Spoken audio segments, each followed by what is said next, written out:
know it. He know it too, Mr. Officer. Y'all hear me? Don't do me like that, man. Please. Okay, can I talk to you, please? So you get in this car, we can talk. I am claustrophobic. I'm hearing you, you're not working with me.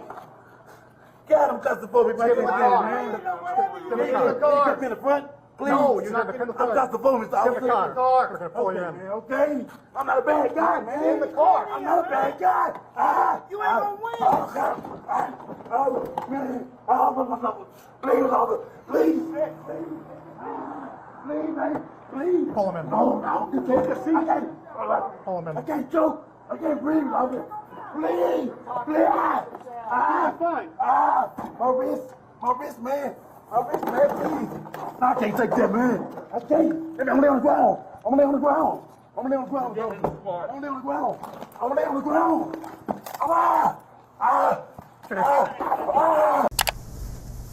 Mr. Chauvin, this is your opportunity if you wish to give any input to the court. And so I turn it over to you and your attorney. Thank you, Your Honor. At this time, due to some additional legal matters at hand, I'm not able to give a full formal statement at this time. But very briefly, though, I do want to give my condolences to the Floyd family. There's going to be some other information in the future that would be of interest, and I hope things will give you some peace of mind. Thank you. I look up to see exactly where he is at now, and he is focused on one vehicle, and he is walking at a decent pace. He's not running. He's not walking. He is walking at a good, decent pace towards this car, yelling at the top of his lungs, adding, I think, what we've determined as salty language. He knows that I'm not a racist. You can't be a racist on this police department. They'll find you out. It's been hard to deal with.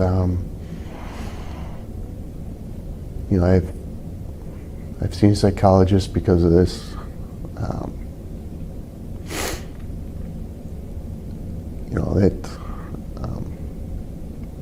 I'll never sleep normal again. I'm worried about the future, worried about my kids.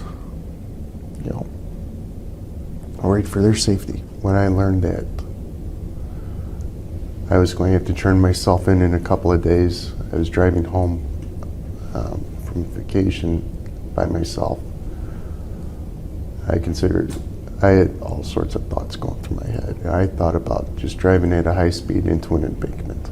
I think a lot of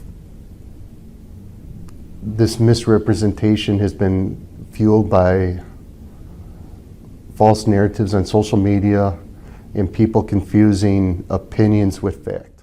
In an instant, a shot rang out. One moment, a teenager was driving away, the next, he was dead. A bullet to the back of his head fired by someone who swore to protect him. How could an officer take the life of an unarmed, innocent child? What led to that moment of unimaginable betrayal? Brace yourselves. What you're about to hear is more than just a tragedy. It's a horrifying example of the corruption within a system meant to serve and protect. Viewer discretion is strongly advised. Welcome to the final verdict. If you're ready to hear the truth behind one of the most chilling crimes ever committed by someone sworn to uphold the law, hit that subscribe button. And to our loyal supporters, thank you for your likes, shares, and comments. Your engagement is what helps us uncover the darkness hiding in plain sight. Stay tuned, because this is just the beginning. Keep watching to uncover the shocking details of how this officer's actions tore lives apart, and how justice fought to hold him accountable. Case 1. Earlier this afternoon, the Minneapolis City Council approving 2 separate use of force settlements, both involving former Minneapolis police officer Derek Chauvin. 2 people sued, saying Chauvin pressed his knee into their necks years before killing George Floyd. I wanted to thank everybody for being here and for providing the input you did. Not just the people who were in the courtroom here, but also those who provided written statements, both from the Floyd family and the defendant's family. I've read all the impact statements that were submitted earlier, and listened carefully to all the input here today. And it is truly appreciated that you took the time to stay with this case and to provide me with input. I have reviewed the pre-sentence investigation and carefully considered all the facts of the case and the law, but my comments are actually going to be very brief. Derek Chauvin, George Floyd. Derek Chauvin, born in 1976, grew up in a middle-class family in the suburban area of Oakdale, Minnesota. His childhood was relatively unremarkable, marked by the quiet stability of a working-class home. Chauvin's father was a certified public accountant, and his mother was a homemaker. However, his upbringing didn't shield him from the struggles that would come later. While his childhood was stable, he displayed early signs of aggression. Reports from those who knew him said that Chauvin struggled with authority figures even in his teenage years, a pattern that later developed in his career as a police officer. Chauvin's life experiences and family dynamics were far from the violent extremes that would define his later career. His parents, though supportive, did little to intervene when he exhibited a strong desire for power and control. A significant moment that shaped Chauvin was his decision to join the police force in the early 2000s. According to friends and colleagues, Chauvin often spoke about the respect he believed the badge would bring him. However, underlying this drive for authority was a lack of empathy toward those he was sworn to protect. This disconnect would become evident in the way he handled situations involving people of color, particularly in his policing methods. Were there any signs or experiences that could have foreshadowed his criminal behavior? Chauvin's history showed early signs of disciplinary actions on the job. Colleagues reported that he had a tendency to escalate situations, often showing impatience and frustration when dealing with suspects. His previous involvement in excessive force cases was also documented. While his actions hadn't led to major consequences before, they were a warning sign of a pattern of behavior that would tragically culminate in the death of George Floyd. On May 25, 2020, George Floyd, a 46-year-old black man, was accused of using a counterfeit $20 bill at a convenience store in Minneapolis. This was a routine police call for officers, but what happened next would change the course of history forever. As Floyd was detained by police officers, Chauvin arrived on the scene. He immediately took control of the situation, using his authority to dominate the encounter. What started as an arrest soon escalated when Chauvin pinned Floyd to the ground. He placed his knee on Floyd's neck for 9 minutes and 29 seconds, cutting off his airflow and preventing him from breathing. Floyd's cries for help were ignored. His last words, "I can't breathe," echoed through the scene, and a crowd of bystanders helplessly watched as his life was taken. At no point did Chauvin show remorse. The situation escalated quickly, with Floyd becoming unresponsive. His lifeless body was eventually moved, but by that time, it was too late. Floyd's death was not a tragic accident. It was the result of an officer's deliberate disregard for human life. The incident was initially discovered when bystanders who had filmed the entire arrest posted the footage on social media. The video quickly went viral, sparking outrage both in Minneapolis and across the world. The footage showed Derek Chauvin's complete lack of empathy and disregard for Floyd's pleas. This evidence would become the key to the investigation. As the investigation unfolded, Chauvin was initially placed on paid leave. However, within days, he was fired, and the Minneapolis Police Department quickly distanced itself from him. Chauvin did not express any remorse during the investigation. He defended his actions, claiming that he had been following standard procedure, despite the overwhelming evidence to the contrary. The prosecution's case was built on the video evidence, the medical examiner's report, and expert testimony. The defense, on the other hand, attempted to argue that Floyd's death was caused by underlying health conditions and drug use. But the truth was undeniable. Chauvin's actions directly led to Floyd's death. The trial was broadcast live, garnering widespread attention. The prosecution's emotional closing statements emphasized Chauvin's complete lack of empathy and his responsibility for George Floyd's death. After several weeks of testimony, the jury deliberated. The verdict would send shockwaves across the nation. In April 2021, Derek Chauvin was found guilty on all charges: second-degree unintentional murder, third-degree murder, and second-degree manslaughter. The verdict was met with mixed emotions. Some felt justice had been served, but for others, the pain of Floyd's death remained. The trial's outcome wasn't just a victory for the family of George Floyd. It was a rare moment of accountability for police officers involved in fatal encounters. George Floyd's death was the catalyst for a global movement against police brutality and racial injustice. The Black Lives Matter movement surged to the forefront of political and social discourse, leading to protests across every continent. Floyd's death sparked conversations about systemic racism, police reform, and the need for significant societal change. His death became a symbol of the fight for justice and equality. As for Derek Chauvin, he was sentenced to 22.5 years in prison for his role in the death of George Floyd. In addition to his state sentence, he also faced federal charges for violating Floyd's civil rights, which resulted in another sentence of 21 years in federal prison. Chauvin is currently serving his sentence in a federal facility, where he will be incarcerated for decades to come. Case 2. Cross-examination, Ms. Gleason. So as you sit here today, it's your testimony that you shot at Laquan because he brought the knife and running him up about to his waist level? That's your testimony? No. What is your testimony? Why'd you shoot him? With his actions with the knife or his actions in total? His actions with the knife. Well, his actions with the knife also were his actions in advancing on me. He brought the knife down from his waist level up towards his left shoulder like this. Okay, and you were interviewed that night by Detective March, isn't that correct? Yes. And that night when you were interviewed by Detective March, you told him, isn't it correct, that McDonald raised the knife across his chest and over his shoulder, pointing the knife at you, correct? I'm sorry? Did you tell that to Officer March when you were interviewed that night? I'm sorry, could you repeat the question, please? Okay. You told Officer March when you were interviewed that night that McDonald raised the knife across his chest, over his shoulder, and pointed the knife at you, correct?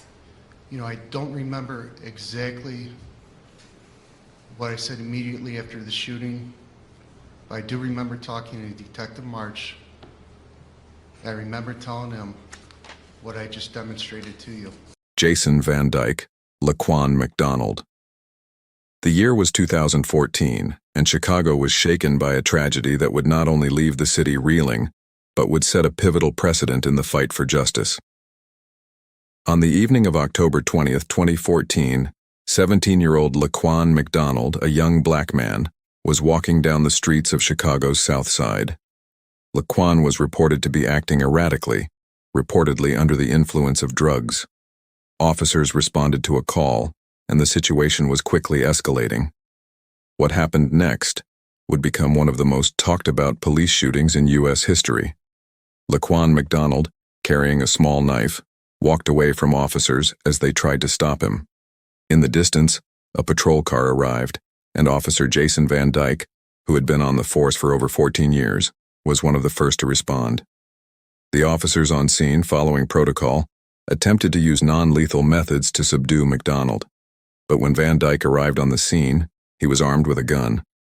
It was at that moment that the tension reached its peak. The dash cam footage, captured by a police vehicle nearby, would later reveal a chilling sequence of events that would forever alter the course of the case. Van Dyke stepped out of his patrol car, positioned himself, and within seconds opened fire. In less than 30 seconds, Van Dyke would fire 16 rounds into McDonald, who had already fallen to the ground. The video footage would later show that McDonald had been walking away from officers when the shots were fired, and his body lay motionless, surrounded by police officers who continued to point their weapons at him. The immediate aftermath was one of confusion. McDonald, despite being shot multiple times, was not a threat at the time of the shooting. Yet the officers present seemed unfazed, maintaining their distance from his body as paramedics arrived. Van Dyke, meanwhile, walked calmly back toward his patrol car, seemingly unaffected by the events that had just unfolded. For over a year, the video footage was kept under wraps by the Chicago Police Department, and the public remained unaware of the true nature of the incident. During that time, the police department's narrative was far different from what the video would later reveal. Officials claimed that McDonald had lunged at officers with the knife in hand, justifying the shooting. However, once the footage was finally released in November 2015, the public's reaction was immediate and intense. The dashcam video was clear.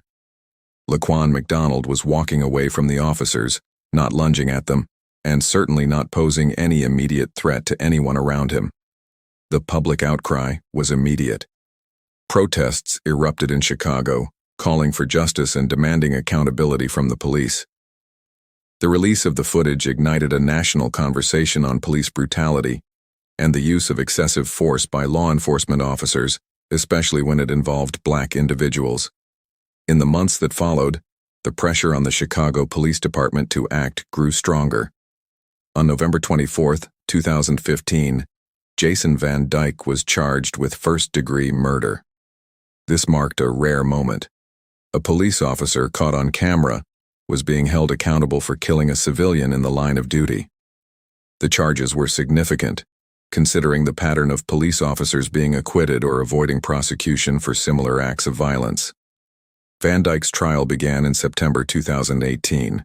As the trial unfolded, the prosecution's case relied heavily on the dashcam video and expert testimonies that supported the argument that the use of force was unwarranted. The video showed that McDonald was walking away from the officers and that he had not advanced toward Van Dyke or anyone else. The defense, on the other hand, argued that Van Dyke feared for his life and acted in self-defense, claiming McDonald's actions were threatening. However, these claims were contradicted by the video evidence, which showed McDonald not making any aggressive moves toward the officers. Van Dyke's actions on the night of October 20, 2014 were thoroughly dissected. The key moment, the moment that would ultimately lead to his conviction, was the fact that the shooting lasted over 13 seconds, with Van Dyke continuing to fire even after McDonald had already collapsed. This was not a split-second decision made in the heat of a confrontation. It was an extended use of deadly force on an unarmed, motionless individual. On October 5, 2018, after deliberating for several days, the jury found Jason Van Dyke guilty of second-degree murder and 16 counts of aggravated battery, one for each shot fired.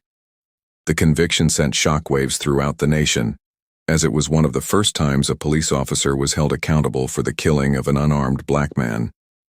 The verdict was a victory for many who had protested against police violence, but it also raised difficult questions about the system's ability to protect citizens from unchecked police power. The sentencing of Van Dyke took place in January 2019. He was given 6 years and 9 months in prison, a sentence that sparked further outrage, with many feeling that the punishment was too lenient, given the severity of the crime. The fact that Van Dyke was sentenced to less time than many nonviolent offenders would serve for lesser crimes fueled ongoing debates about justice and accountability in the justice system. But even with the conviction, Laquan McDonald's family did not find peace. His mother, who had fought tirelessly for justice since the shooting, expressed mixed emotions after the verdict. While she was relieved that the system had held Van Dyke accountable, she knew that no amount of legal action could bring her son back. McDonald's death was not just an isolated incident. It was a stark reminder of the systemic issues within law enforcement and the need for lasting reform. As of today, Van Dyke is serving his sentence, but the impact of the case is far from over. The Laquan McDonald case remains a landmark moment in the ongoing fight for police accountability, shining a light on the need for reform within the police force and the legal system. While justice was served for McDonald in this case, the broader issue of police violence continues to plague communities across the country. The release of the dashcam footage in 2015 became a catalyst for a larger movement, and Laquan McDonald's name will forever be associated with the fight for justice in the face of systemic oppression. Case 3. Roy Oliver, Jordan Edwards. The evening of April 29, 2017 began like any other for 15-year-old Jordan Edwards. He was at a house party in Balch Springs, Texas, spending time with friends and his brothers. It was meant to be an uneventful night, but what transpired next would turn it into a nightmare, altering the lives of Jordan's family forever. Jordan Edwards, a straight-A student, had no way of knowing that the ride home with his brothers and friends would be his last. They were leaving the party, headed toward safety, when the situation spiraled out of control. As they drove away from the gathering, a call came in to the Balch Springs police, alleging that there had been a disturbance. Roy Oliver, an officer with the Balch Springs Police Department, responded to the scene. Within moments of arriving, Oliver made a decision that would lead to a tragic and irreversible chain of events. Oliver's vehicle was positioned behind the car Jordan and his friends were driving. At some point during the interaction, Oliver pulled his weapon and fired. The bullet struck Jordan in the back of the head. Jordan was unarmed, seated in the front passenger seat, and in no way posed a threat to Oliver or anyone else. What followed was an attempt to justify the shooting. Initially, Oliver claimed that the vehicle Jordan was in had been moving toward him, and that the officer had acted out of fear for his life. His version of events quickly crumbled. Body cam footage released shortly after showed a very different reality. The car was driving away from the scene, not toward Oliver. The police department, upon reviewing the footage, quickly terminated Officer Oliver's employment. What had started as an officer's attempt to explain an unreasonable action became an undeniable case of misconduct. But the question lingered: how could something so tragic happen in what was supposed to be a routine police response? As the investigation unfolded, Oliver's actions were scrutinized. It wasn't just the shooting that sparked outrage. It was the lack of transparency in the way the Balch Springs Police Department initially handled the situation. The department's reluctance to release the body cam footage only fueled public anger. Why was it hidden? What was the police department trying to conceal? In the months that followed, Jordan's family would come face to face with the pain of loss. His mother, as she fought for justice, was confronted with the reality that her son's life had been taken by a man who was sworn to protect and serve. Her grief was compounded by the slow, painful process of seeking accountability. The community rallied behind the family, demanding answers and justice. The case quickly garnered national attention. Protests erupted in Texas and beyond, and the Black Lives Matter movement, already gaining momentum after previous police-involved shootings, used this case as another example of the systemic issues within law enforcement. The public outcry reached far beyond the city limits of Balch Springs. This was about a young life lost and the urgency for justice to prevail. The trial of Roy Oliver began in 2018. The prosecution laid out their case with precision, emphasizing the damning body cam footage which left no doubt about the sequence of events.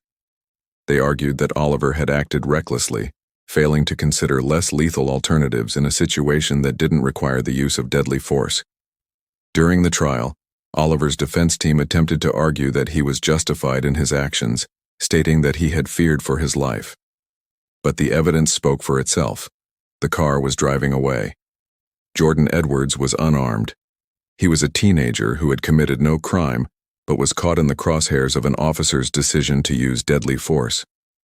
When the jury returned with their verdict, the courtroom was filled with tension. After days of deliberation, Roy Oliver was found guilty of murder in the second degree, a rare conviction for a police officer involved in the killing of a civilian. The courtroom erupted in emotion as Jordan's family and supporters took in the gravity of the moment. For them, this was not just a verdict, it was the first step toward accountability in a broken system. In August 2018, Oliver was sentenced to 15 years in prison for the murder of Jordan Edwards. While the sentencing provided a measure of justice, it did little to ease the pain of a mother who would never get her son back. The Edwards family's victory was bittersweet, as no sentence could truly make up for the loss they endured. In the aftermath, the case would leave a lasting impact on the community and the broader conversation about police violence. Jordan Edwards' death, while tragic, became a rallying point for those demanding better training for officers, more accountability, and a renewed focus on ensuring that tragic incidents like this would not continue to occur. The fight for justice didn't end with Roy Oliver's conviction. It served as a reminder of the continued need for change in the way law enforcement engages with the communities they are meant to serve and protect. Today, Jordan's legacy is not only remembered by his family, but by those who continue the fight for justice in his name. His story serves as both a reminder of the human cost of police misconduct and a call for reform in law enforcement practices nationwide. As for Roy Oliver, his conviction marked a rare moment in history, an officer held accountable for taking the life of an unarmed citizen, but the ripple effects of this case are still being felt across the country. Case 5. Gerald Goins, Dennis Tuttle, Rogina, Nicholas. On January 28, 2019, the quiet neighborhood of Harding Street in Houston, Texas was forever altered. The day began as any other, but for Dennis Tuttle and Rogina Nicholas, it would be their last. At approximately 5 a.m., the Houston Police Department's Narcotics Division launched a high-risk drug raid at their home. The raid, authorized by a no-knock warrant, was supposed to be a tactical strike to dismantle what police believed was a drug house. But it was based on a lie, a fabricated story that would cost lives. The raid was led by Gerald Goins, a veteran officer with over 30 years of service. Goins had been a fixture in the Narcotics Division, known for his aggressive methods. He filed an affidavit to obtain the warrant that accused Tuttle and Nicholas of dealing heroin. The problem? The key evidence he presented was a complete fabrication. Goins claimed he had bought heroin from a confidential informant at the Tuttle-Nicholas residence. However, there was no such purchase. The informant did not exist, and the story Goins told to obtain the warrant was entirely false. As Goins and his team arrived at the house that morning, they stormed the door and entered with weapons drawn. What followed was chaos. Tuttle and Nicholas, caught off guard, reacted defensively. Gunfire erupted, though who fired first remains unclear. Goins claimed he and his team were fired upon, but the evidence, including ballistics reports, indicated that the officers were not under any immediate threat. Tuttle, a retired engineer, was fatally shot, and Nicholas, his wife, was killed as well. But the tragedy didn't end with their deaths. The raid was a complete botch, and it wasn't long before the lies began to unravel. Witnesses reported discrepancies in the story the police told, raising questions about the validity of the raid and the actions taken by the officers involved. As the investigation unfolded, it became clear that Goins had lied. There were no heroin purchases, the informant was non-existent, and evidence began to surface that Goins had a history of exaggerating and fabricating information in his reports. It was the beginning of the unraveling of a deeply flawed investigation that would expose corruption at the highest levels of the Narcotics Division. Goins initially defended his actions, denying any wrongdoing, and insisting that the raid had been necessary to safeguard the community. But the mounting evidence painted a different picture, a picture of a man who had fabricated details to justify violent actions that were ultimately unnecessary. In the wake of the raid, the Houston Police Department quickly reassigned Goins. An internal investigation was launched, but the damage was already done. The public outrage was palpable. The families of Tuttle and Nicholas demanded justice, and public opinion began to shift. The case garnered national attention, and it wasn't just a local issue anymore. The systemic flaws in how the police operated, particularly within the Narcotics Division, were now under scrutiny. Goins was eventually arrested and charged with 2 counts of felony murder and 4 counts of tampering with a government record. His arrest marked the first step toward justice for Tuttle and Nicholas. In the following weeks, investigations revealed that other officers involved in the raid had also filed false reports, and the case widened. But the consequences of this botched raid went beyond the officers involved. It raised important questions about police accountability, the use of no-knock warrants, and the need for reform in the police system, especially in departments dealing with narcotics. As Goins' trial approached, his defense team attempted to shift the blame, arguing that he had been under pressure to make arrests and that he had acted out of a misguided sense of duty. However, the mounting evidence, including witness testimony and the forensic analysis, made it clear that the actions taken that day were far beyond the bounds of acceptable police procedure. The legal proceedings were lengthy, with public protests and media coverage intensifying as the case progressed. In 2020, after months of deliberations, Goins pled guilty to the charges of tampering with evidence and falsifying documents, but he did not face direct charges for the deaths of Tuttle and Nicholas. The case would remain an open wound for the families involved, as they navigated through the long road of legal battles in search of accountability. Despite the conviction, the questions that arose from this case continued to linger in the minds of the public. The legal system had processed the case, but the societal impact was far from over. The Houston community, along with the rest of the nation, was forced to confront the realities of police misconduct. In the months that followed, discussions about police reform and the rethinking of aggressive policing tactics, especially in vulnerable communities, dominated headlines. The raid at Harding Street became an emblematic case in the ongoing conversation about police brutality and the need for systemic change. The aftermath left an indelible mark on both the Tuttle-Nicholas family and the community at large. As for Goins, the scandal of Harding Street would define the final chapter of his law enforcement career.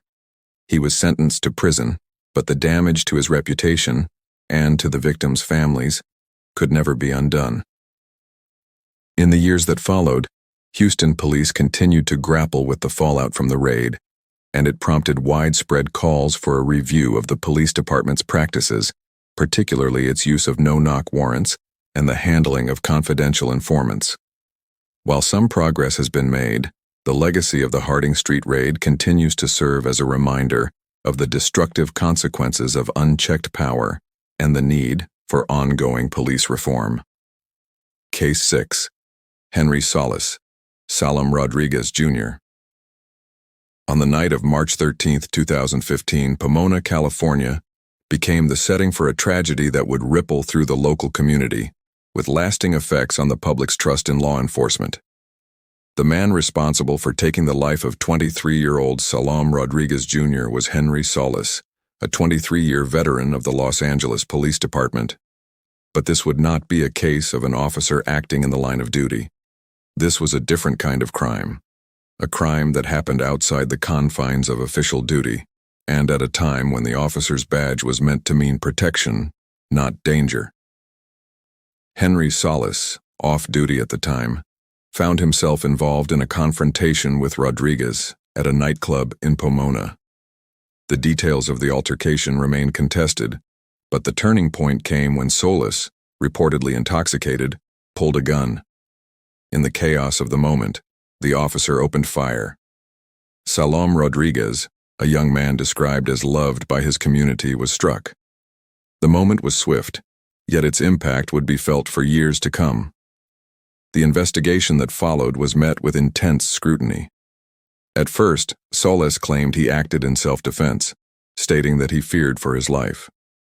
His version of events suggested that Rodriguez had acted aggressively, and that Solis, in an effort to protect himself, used his weapon. However, this claim was contested by the evidence presented during the investigation. As the investigation unfolded, witness accounts painted a different picture. The scene at the nightclub, filled with patrons, became the backdrop for the confrontation. Eyewitnesses reported that Solis had instigated the conflict, arguing with Rodriguez over what appeared to be a personal matter.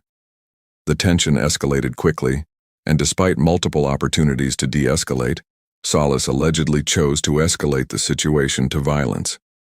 There was no indication from the witnesses that Rodriguez had posed an immediate threat to the officer. The key piece of evidence, however, was the footage captured from a nearby security camera. The video, which showed the confrontation outside the nightclub, became a turning point in the case. It clearly depicted the officer's actions, his decision to pull his weapon and fire, further complicating his claim of self-defense. While the footage was not conclusive enough to confirm every detail, it raised questions about the officer's use of force and the justification for it. The legal proceedings that followed were complex. The case went to trial, and the defense continued to assert that Salas had acted in self-defense. They argued that the officer, fearing for his life, had no choice but to draw his weapon. The prosecution, however, countered with a starkly different narrative. They argued that Salas had crossed a line and that his actions were driven not by fear, but by an officer's sense of entitlement and control. The jury was faced with the challenge of evaluating Salas's conduct. On the one hand, there was the defense's argument of self-preservation. On the other, there was the clear evidence of escalation, of an off-duty officer using his weapon in a situation where it could have been avoided. The trial was intense, with powerful emotional testimony from Rodriguez's family and friends, describing the impact his death had on their lives. After deliberation, the verdict was delivered. Henry Salas was convicted of second-degree murder. His conviction marked a significant moment in a case that had drawn the attention of the local community, as well as activists who believed that law enforcement officers should be held to the same standards as civilians when it came to matters of excessive force. The aftermath of the case was filled with mixed emotions. For Salom Rodriguez's family, the verdict offered a sense of justice, but no amount of legal proceedings could undo the pain of their loss. His mother, in a statement, expressed the deep sense of grief she felt, stating that no conviction could bring her son back, but it was important to her that the truth had come to light. Henry Salas's actions raised larger questions about police conduct off-duty and about the responsibility officers have, not just when they wear the badge, but in their everyday lives as well. While the conviction provided some closure to the family, it also illuminated the potential dangers of officers using their status as law enforcement to justify violence in personal conflicts. Salas would go on to serve a prison sentence, but for Rodriguez's family, the emotional toll of that fateful night would never fully subside. As with many cases involving law enforcement, the question of accountability remained central. While Salas was convicted, it was clear that his actions were not an isolated incident. This case became a significant part of the larger conversation about police violence, power dynamics, and the need for reform in how officers are held accountable for their actions, both on and off duty. For the community, the case was a somber reminder of the fragility of trust between the public and those sworn to protect them. The details of Salom Rodriguez Jr.'s life, cut short by the decisions of an officer who had a duty to serve and protect, left a lasting impact on the people who knew him. His story continues to serve as a reminder of the consequences of unchecked power and the lives that can be torn apart in a split second. As the years passed, the name of Salom Rodriguez Jr. would live on, not only in the memories of his loved ones, but as part of the larger fight for justice and accountability within the law enforcement community.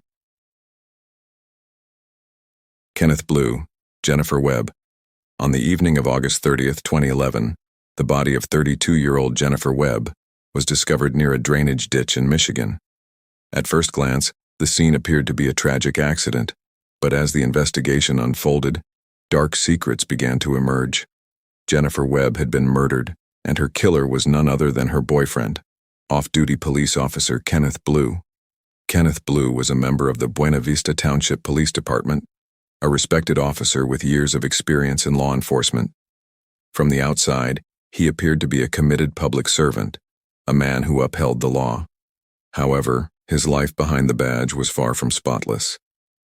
Blue's relationship with Jennifer was complicated at best. Friends and family knew the couple had their ups and downs, with Jennifer often speaking about the emotional toll their tumultuous relationship was taking on her. Jennifer had recently discovered that she was pregnant, and the news only added to the strain in their relationship. But her decision to keep the baby did not seem to sit well with Blue, who reportedly became distant and angry. Tensions continued to mount between them, and Jennifer began to fear for her safety. It was during this time that she made several attempts to reach out to family members, expressing concerns over Blue's growing hostility. She had even spoken to friends about feeling trapped in the relationship, warning them about Blue's unpredictable behavior. In the weeks leading up to her death, Jennifer had told those close to her that Blue had threatened her. He was known to be possessive, often controlling and quick to anger. But these threats went largely ignored at the time. No one knew just how serious things had become until it was too late. On that fateful night in 2011, after an argument between Jennifer and Blue, Jennifer attempted to walk away from their problems. She planned to spend time at a friend's house to clear her head. But Kenneth Blue had other plans. What started as an argument quickly escalated into something far darker. Blue, enraged by Jennifer's decision to leave, followed her. He confronted her outside her home. Words were exchanged, heated words, full of resentment. It was during this confrontation that Blue's anger reached its breaking point. Though details of what was said remain murky, witnesses later recalled hearing a loud commotion outside followed by a scream. Jennifer was last seen alive near her car, trying to walk away from the argument. When the police arrived at the scene, Blue was nowhere to be found. However, a witness reported seeing Blue's car leaving the area just after the altercation. Later, forensic evidence would reveal the truth about what happened that night. Jennifer Webb had been killed, and Kenneth Blue's involvement was undeniable.